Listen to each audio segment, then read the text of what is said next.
The Valley is heating up, and not just because summer is around the corner. The Fresno State Bulldogs are hitting their stride in 2024, sitting in first place in the Mountain West heading into the weekend. Hi everyone, great to be with you all. I'm Bridget Howard here inside the Mountain West Network studio. Well, the Bulldogs have been exciting to watch this season, so who better to give us some insight on the Fresno State baseball team than the skipper and former Bulldog himself, head coach Ryan Overland. Coach, it's great to see you. How much fun are you having with this group right now? Yeah, no, first, thanks for having me. This group we got this year is a lot of fun to be around, and a lot of tough, hardworking baseball players that make it a joy every day to come to the field and compete with. And, and obviously having the opportunity to be the head coach here at Fresno State and lead the Bulldogs is an honor. And to do it with this group and the way these guys go about things is a joy every day. Well, Coach, how about this? Your group has yet to lose a series this season and is currently sitting at first place in the Mountain West with a 14-4 record. What do you attribute this success to so far this season?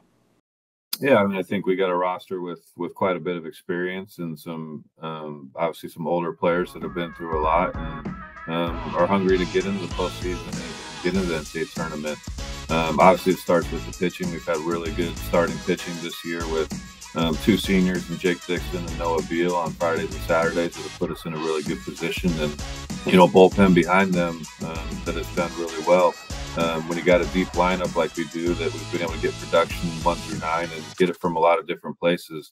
Putting all three of those phases together has been pretty well to this point. Yeah, let's talk about that pitching staff of yours, a group that currently leads the Mountain West with a 4.76 ERA. How much confidence do you have in that group when they take the mound? Yeah, well, I mean, it's obviously the experience when you've got two guys with Jake Dixon and Noah Beal that have as many starts, as many innings pitched in their career and in this conference. You know what you're going to get when they go out there. And then with the bullpen's been able to do with obviously Hopfe on the back end of it, but Vic Ariola and Aiden Cremarosa and Jake Riding, who stepped into the starting role the last couple of weeks.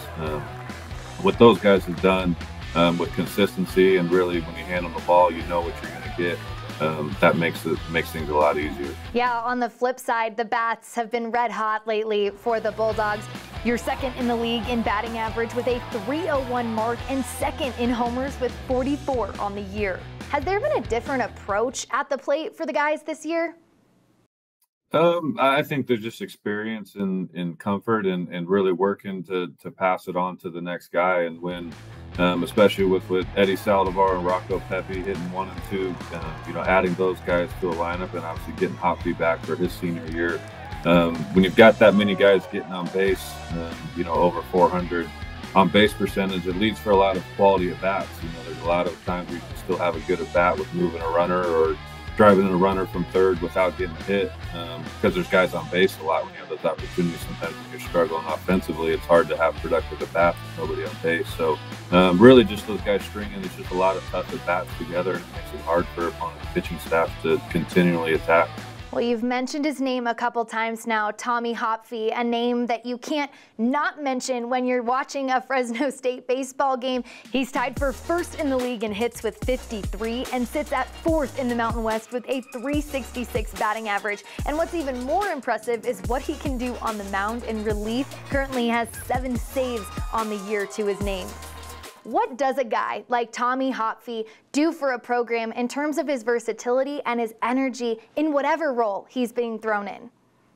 Yeah, I mean, I guess the first piece to it, it's two players, right? It's one of your best hitters and one of your best pitchers. To have the guy hitting third and leading the charge in your lineup and be, your closer. And the competitor that he is, the way he works, it's the guy you want in the box. It's the guy you want with the ball in his hand with the game on the line. So that speaks so much to him of who he is and the worker that he is. But just, again, the experience to have somebody with as many at-bats as he does in his 4th year.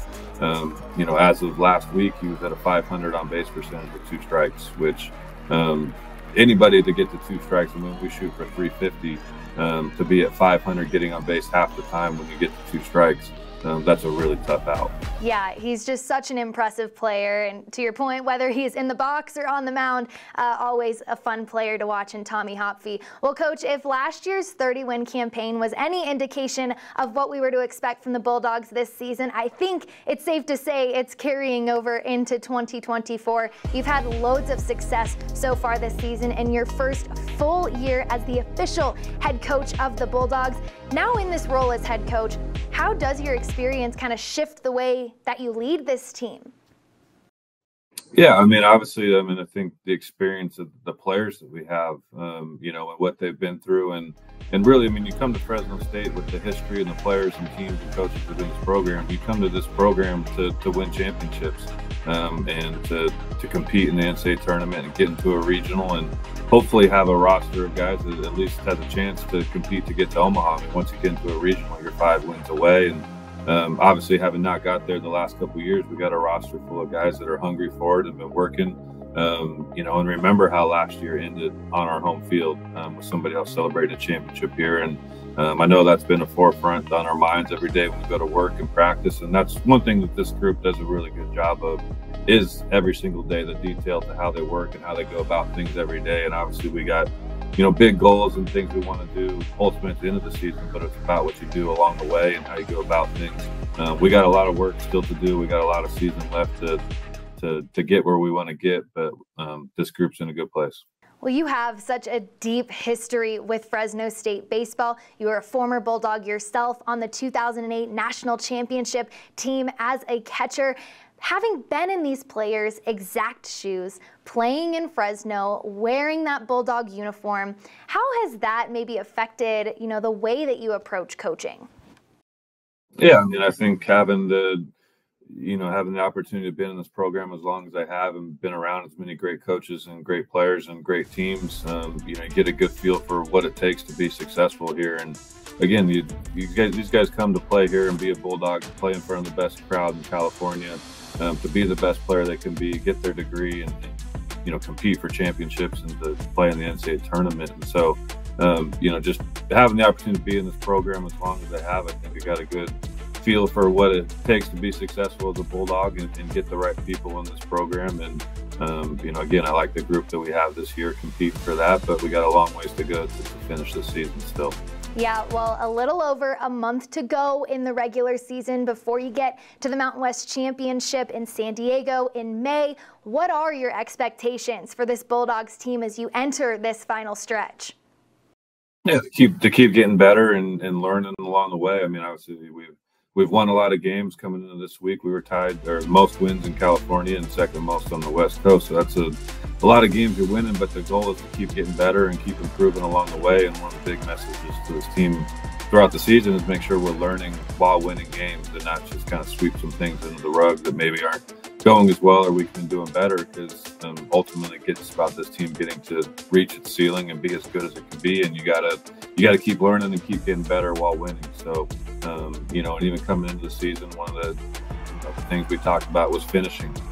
You know, so we're definitely getting close to that point of the season where it's about finishing. Obviously finishing the regular season, and then we get into the tournament, finish when we get down there to San Diego, and then hopefully beyond. But again, I like this group that we have. They're fun to be around every day. They're a joy to coach and step on the field with every day. Well, Coach, keep that Bulldog spirit going in the Valley, and we look forward to hopefully seeing Fresno State at the Mountain West Championship in San Diego in May. Awesome. Thank you, Bridget. Of course, that's Fresno State Baseball head coach Ryan Overland. The Bulldogs host San Jose State this weekend at Pete Biden Field at Bob Bennett Stadium, with the first game of the series set for 6:05 Pacific time tonight. All games will be televised on the Mountain West Network. From the Mountain West Network studio, I'm Bridget Howard.